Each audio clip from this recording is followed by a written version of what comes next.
eu tenho aqui C, D e E no mesmo nível e B fora da hierarquia. B é uma assessoria. O B, ele está ali para assessorar a tomada de decisão. É um staff, é um órgão consultivo, um órgão assessor. Agora, se eu sou E, se eu sou D, por exemplo, eu só recebo ordens de A, porque B não pertence à cadeia de comando, B não tem autoridade deliberativa. Ele está ali apenas para assessorar, tudo bem? Então, esse é o modelo linha staff. Nós temos aqui os critérios de departamentalização, nós temos o critério mais comumente encontrado, que é a departamentalização funcional, as organizações estruturadas por funções. Muitas organizações se estruturam por produtos e serviços, normalmente ligados à alta tecnologia. Nós temos organizações que se departamentalizam por clientes, por área geográfica, por processo, por projeto, e temos também a estrutura matricial. A estrutura matricial, ela combina o critério funcional com o critério de projetos. Observe, eu tenho aqui projeto 1, projeto 2, projeto 3, que estão sendo apoiados por estas funções. Por exemplo, administração financeira, produção, engenharia e comunicação. Então, se eu pertenço a uma equipe, eu me subordino a um gerente de projetos, ao mesmo tempo que me subordino aos gerentes funcionais. E se cair em prova, a estrutura matricial respeita o princípio da unidade de comando? A resposta é não, não respeita o princípio da unidade de comando, porque eu me subordino aos gerentes de projetos e aos gerentes funcionais. Mais informações você vai encontrar aqui.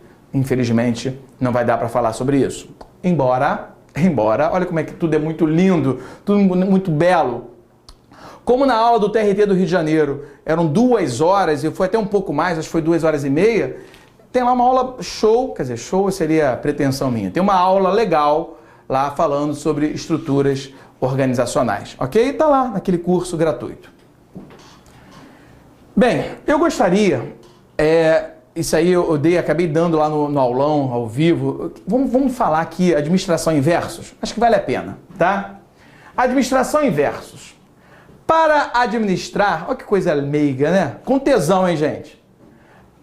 Administração em versos. Para administrar, você tem que planejar. Além de organizar, a direção não poderá faltar. Caso contrário, será impossível controlar. Lembra? Planejar, organizar, dirigir e controlar? Planejar sempre de cima para baixo, top-down. Em longo, médio ou curto prazo. O estratégico vem primeiro e depois o tático. E no final, o operacional, que é o mais prático. Organizar é a estrutura montar. Aloca recursos para você trabalhar. Dirigir é a mesma coisa que conduzir. Quem? Pessoas. Controlar busca quase sempre corrigir. Acabou não. A estratégia é fundamental, que tem a análise ambiental. Forças, fraquezas, oportunidades e ameaças não podem ser confundidos e tampouco esquecidos. Os 2 primeiros são de dentro, os 2 últimos são de fora. Como não tinha como rimar, botei. E aí, vamos embora? Missão é o que eu sou, visão é o que eu desejo ser. E tem os valores que você não pode esquecer. Em falar em esquecer, eu já ia me esquecendo. Forças e fraquezas, eu controlo. Oportunidades e ameaças, eu só monitoro. Bacana? Tem um futuro como poeta? Gostaram? Sim ou não? Ai. Meu Deus do céu, como é que eu fui tirar essa administração em versos? Legal. Vamos lá.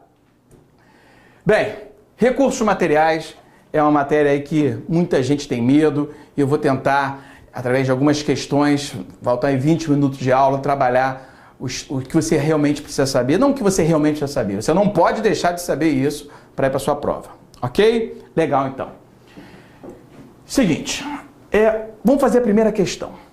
Já vou direto para a questão, olha só, é assim que funciona. De administração pública e geral, agora para recursos materiais. Não é assim na prova? Está reclamando por quê? Pede para sair. Claro que não, ninguém vai sair, né? Então, é assim que vem na prova. Na prova, primeiro vem uma questão de administração, daqui a pouquinho de recursos materiais, enfim. É assim que vem, então vamos seguir essa ordem. Nós temos aqui o seguinte, é uma questão adaptada que eu tenho certeza que vai ajudá-los. Já deu até a resposta, não tem problema não, é importante a gente chegar lá. Como é que nós chegamos nessa questão?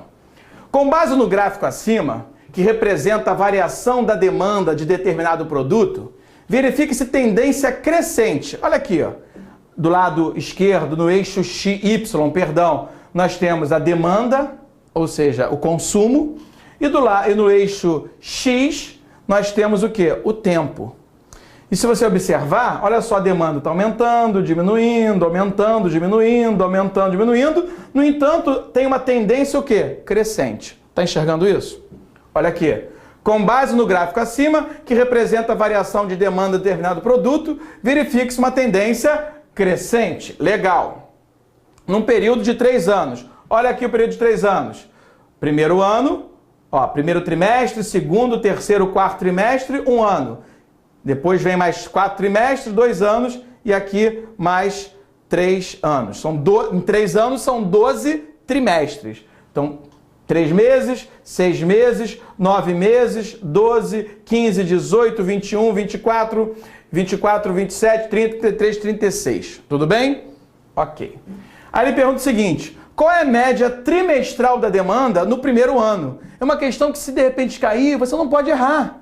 E é muito fácil acertar uma questão dessa. Quer ver só?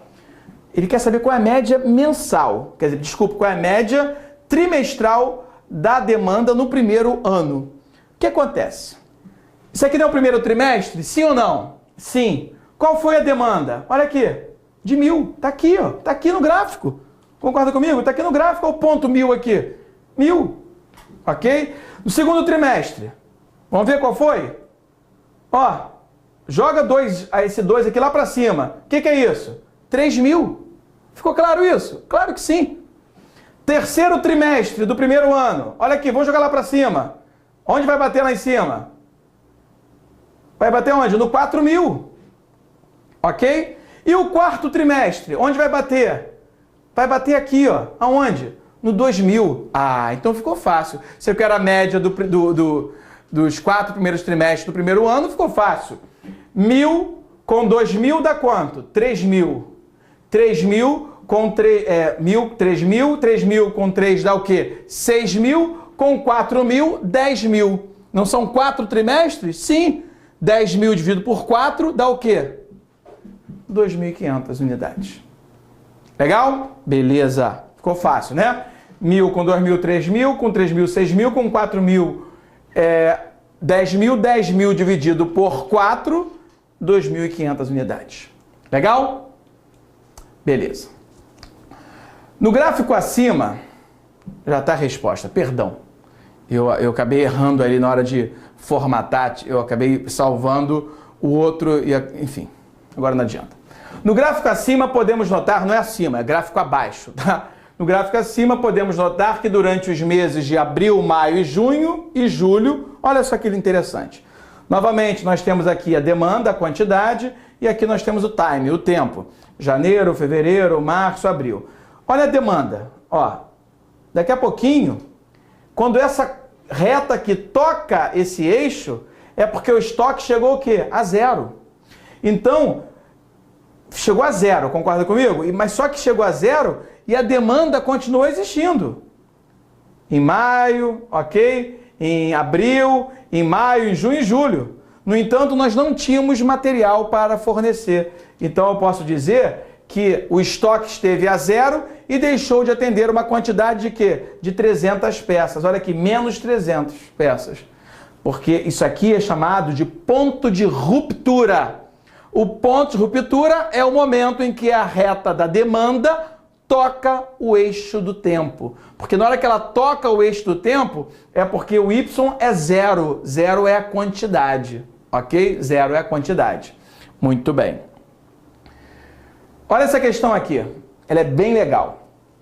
Eu acho que eu vou precisar de uma caneta. Me arruma uma caneta. Ah, tem aqui, eu pego. Aí essa questão diz o seguinte, ó. Considere o gráfico abaixo bem como os dados relacionados, e então julgue os itens. Considerando o tempo de reposição seja de 15 dias e que o estoque de segurança seja suficiente para 1 mês de demanda, então podemos dizer que o ponto de pedido é, olha só, o ponto de pedido é aquele momento que eu devo comprar, o estoque foi sendo consumido até chegar naquele momento que eu preciso comprar, levando em consideração a demanda que eu tenho e o tempo que leva desde o momento que eu compro até o momento que eu recebo. Existe uma fórmula que diz o seguinte, ponto de pedido é igual a estoque mínimo mais a demanda que multiplica o tempo de reposição. Então é aplicação direta de fórmula, temos todas as informações. Eu quero o ponto de pedido, que é esse PP aqui. Então ponto de pedido igual. Qual é o meu estoque mínimo? Está aqui, ó. Isso aqui é o estoque mínimo, também chamado de estoque de segurança. Então, o meu estoque mínimo é de 200 unidades. Mais a demanda. O que diz aqui? Considerando o tempo de reposição seja 15 dias e que o estoque de segurança seja suficiente para 1 mês de demanda. Bem, ele não deu a demanda explicitamente, mas implicitamente. Ele disse que o estoque de segurança é 1 mês de demanda. Se o estoque de segurança é de 200 unidades, a demanda também é de 200 unidades. Então, 200 unidades vezes o tempo de reposição. O tempo de reposição é o momento que eu peço até o momento que eu recebo. É de 15 dias. Está aqui, ó, informação. No entanto, cuidado, pegadinha. Pegadinha do malandro. Olha só. Se a demanda é em mês, o tempo de reposição também tem que ficar em mês. Só que ali deu 15 dias. Então, eu sei que 15 dias em relação a mês é igual a 0,5. Logo, meio mês, não é isso? 15 dias, meio mês. Ponto de pedido igual a 200 unidades, mais 200 vezes meio dá o quê? Dá 100. Significa dizer, então, que o ponto de pedido é de 300 unidades. Ou seja, quando chega em 300 unidades, eu tenho que fazer a minha compra.